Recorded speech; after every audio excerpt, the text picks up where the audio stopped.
This is an art attack. This is an art attack. This is Art Attack.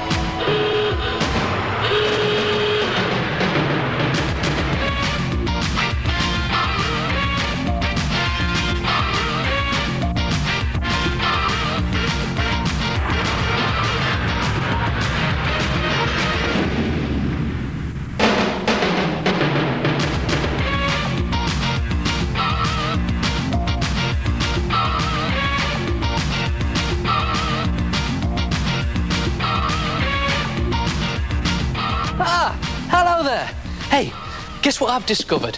How to grow a complete garden in your own bedroom with no mess, no fuss and no digging. And each plant only takes half an hour to grow. Come and have a look at this.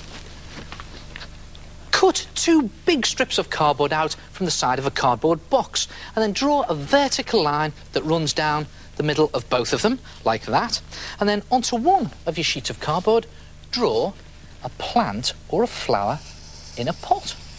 Now, just draw something that's very simple, that's big and bold, and make that vertical line run roughly down the middle of your plant, like that, but make sure it runs down the middle of your plant pot. Just draw in the lip of the plant pot in there, like that, and then down to the bottom.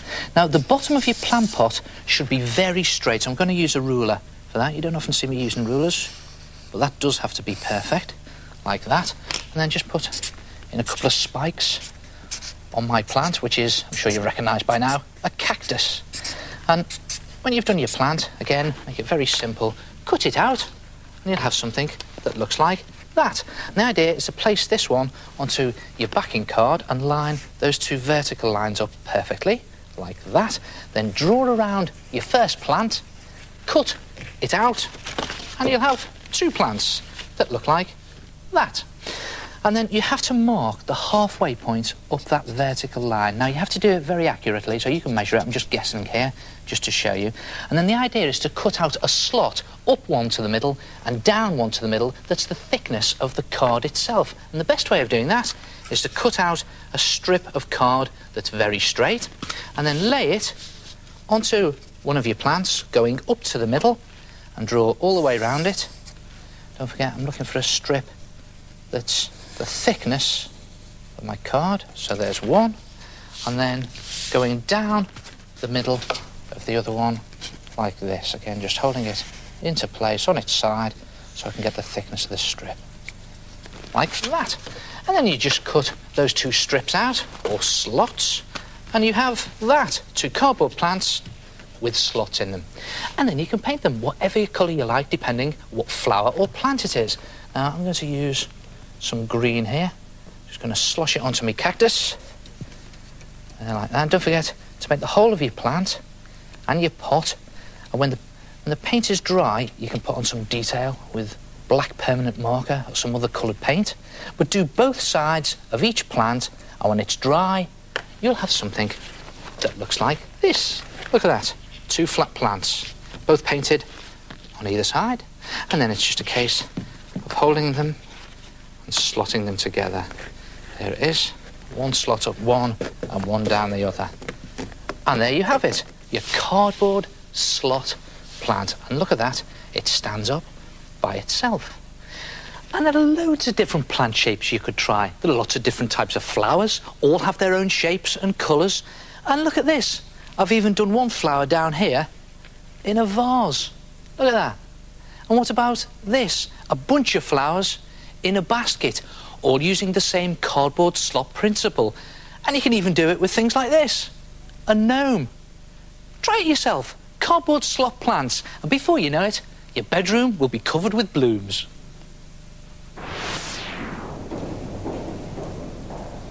Hello, it's me, the head. Those are dead simple to make. Just remember that whatever shapes you do, you must cut a slot halfway up one piece and halfway down the other piece. Otherwise, it'll end up like this. Sad, isn't it? Oh.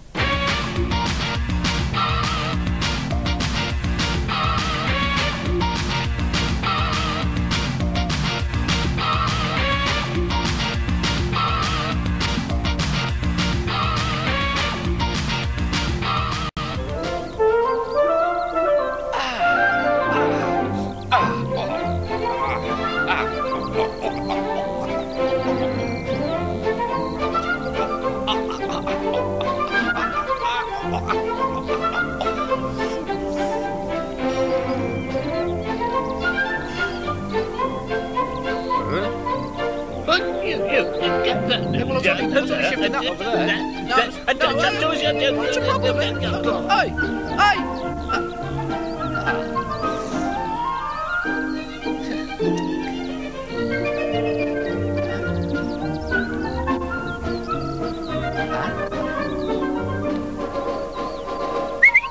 Hey, boy!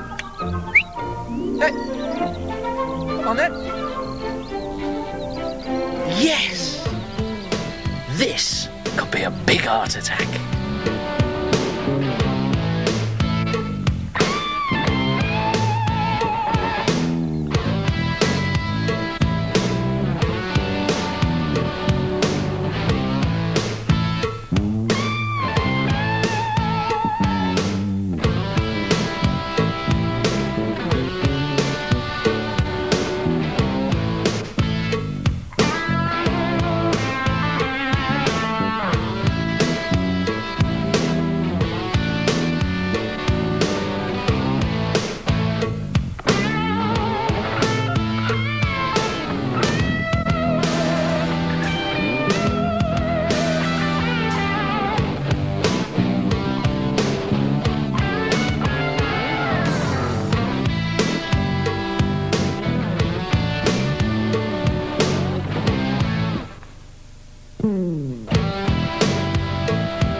Now that is clever. But please don't go sprinkling sand and dirt on your grass. Hey, do you want to see the one I've done? It's called sandpaper. Oh.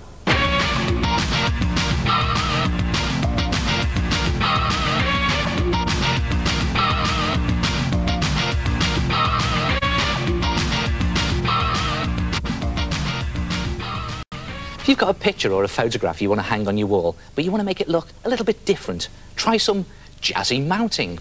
Take a piece of coloured paper, any colour you like, but make it nice and bright, and place your photograph down in the bottom left-hand corner of your paper like that, so that the long edge of the photograph runs along the bottom edge of your paper. And then simply draw a line up the side of your photo, and then carefully keeping it in place, flip the photo over and continue the line. Now, you don't have to be deadly accurate, just be as neat as you can. And then it is a line across the top, like that. And what you're after is a shape like that, twice the size of the photograph. And then take another coloured piece of paper, again, a nice bright colour, this time a different colour, slip it underneath your first piece like that. Now, the fiddly bit, you've got to keep these two pieces of paper together. The best way of doing that is to slip on a paper clip, one side, and a paper clip on the left-hand side, like that, and then hold it very tightly and snip along your lines. And again, I'm just holding it very tightly here, hoping that the two pieces of paper will stay together, and the paper clip should help me out there. There it is. And there you have two pieces of paper, same size, same shape. And then mark a point that's roughly a third of the way along this top edge from where you cut. So I guess that's about a third. Again, doesn't have to be spot on. And then draw a line that goes from that point down to your bottom right-hand corner. So it's a sort of triangle, like that. And then, being careful with this one because it's a bit fiddly, get your scissors and cut all the way up that line, like this. It goes all the way up the top, holding the two pieces of paper together. So you have something that looks like that. Now, I'm just going to put these two pieces of paper to one side. I'll come back to them in a minute. Then take a bigger piece of white paper and then lay your coloured paper on top of your white paper like that. Remove the paper clips, and you see it's not deadly accurate, but it doesn't have to be for this. Take the paper clips off, and then it's a case of flipping the top piece of paper over like that, and just push it in the middle so that they overlap slightly, and then place your photograph back on the top and dip these two pieces of coloured paper in the middle, so you get this sort of crazy, wonky, it's a sort of jazzy cartoon effect, isn't it? And when you're happy with the positions, just glue them into place, and there you have a jazzy mounting. Now, the reason I said don't throw these other pieces away is because you can also make a jazzy mounting with them. Again, another piece of white paper. White works very well as a backing paper for this. And just place your triangles onto your paper like that, in any position you like, together with a photograph, and then just experiment with their position, I think. That looks quite good. I'll put my photograph down there, and again, when you're happy with the position, glue them into place, and there's another jazzy mounting. And let's face it, those triangles you can put in any position you like. What about down the edge like that? Try it yourself. A real crazy effect, jazzy mounting. Oh, that is a right useful tip for mounting your pictures to make them look even better. Choose the colours of your paper carefully and do some jazzy mounting. Hey, do you want to see mine? There it is! Jazzy mountain! Oh.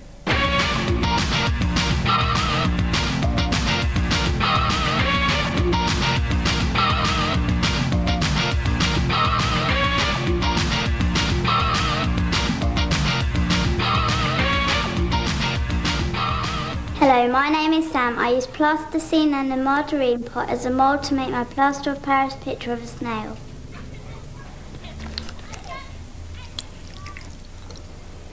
Hello, my name is Matthew, and this is my picture of the plaster of Paris wasp.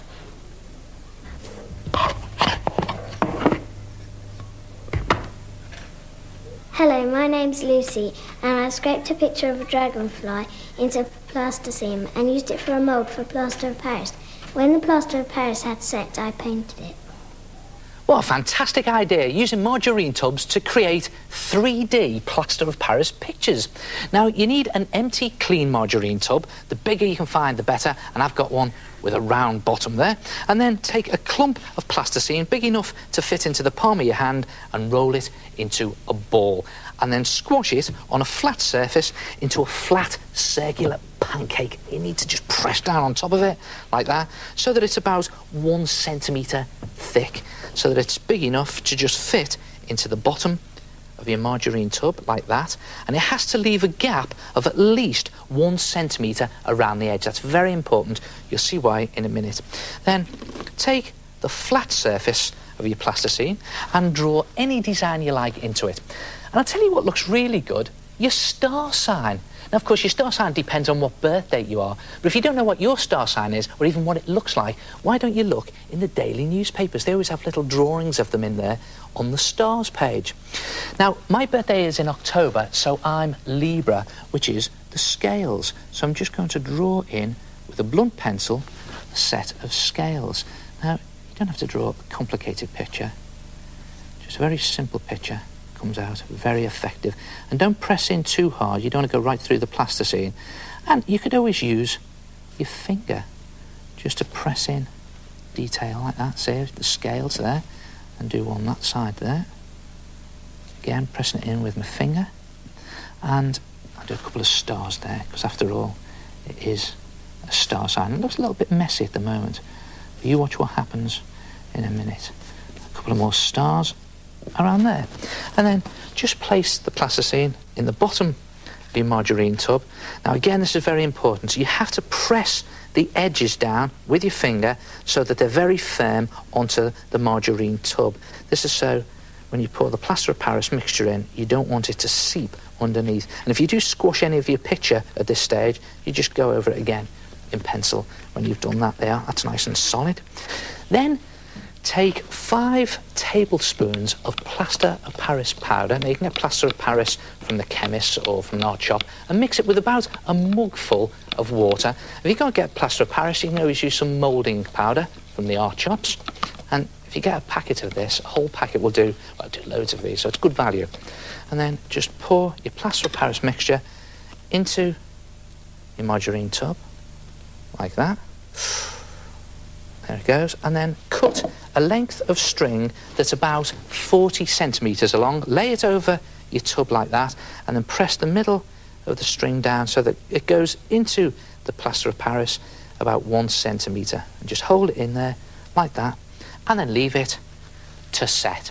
And look, do me a favour, if you've got any plaster of Paris mixture left over, don't pour it down the drains, because when it sets, it'll block them up. Just pour it into a plastic bag, and when it sets, put it in the bin. Now, it'll take about half an hour for your plaster of Paris to set, and when it's set, it's gone rock solid like this, and the string is firmly stuck in there. And then just crack the outside of your margarine tub and press out. Look at that, you've got a 3D plaster of Paris. It's like a sculpture at the moment, isn't it? Now, the idea is to paint it, and you can use acrylic paint or poster paint, but it's best to just slosh on a layer of paint first to seal in the plaster of Paris. And look, I'm just going to slosh on this blue to show you. Actually, blue works very well because the star sign, the midnight blue, and just slop it on. You can be very neat about it. I'm just sloshing it on there to show you. And when it's covered, you'll have something that looks like that. Look at that. And now the good bit. Pick out the detail using a gold or a silver pen. Look at this, I'm just going down all the raised bits, all these 3D bits. You get this great effect here, and if you go around the outside, around there, it creates a frame, and again, around there, you can do the whole lot, do it very neatly. It takes a bit of time to do. When it's finished, you'll have something that looks like that. Look at that, and what I've done is I've even tied the string on the back so I can hang it up, snipped off the excess bits, and that's it. That is my star sign, Libra. And there are 12 star signs to choose from. Find out which is yours. Now, it could be one of these. It could be Cancer, the crab. Or it could even be Pisces, the fish. But if you can't find your star sign, why not design your own? Look at that, that star sign, the sun and the moon. Try yourself a 3D plaster of Paris picture, and I'll see you next time. Ta-ra!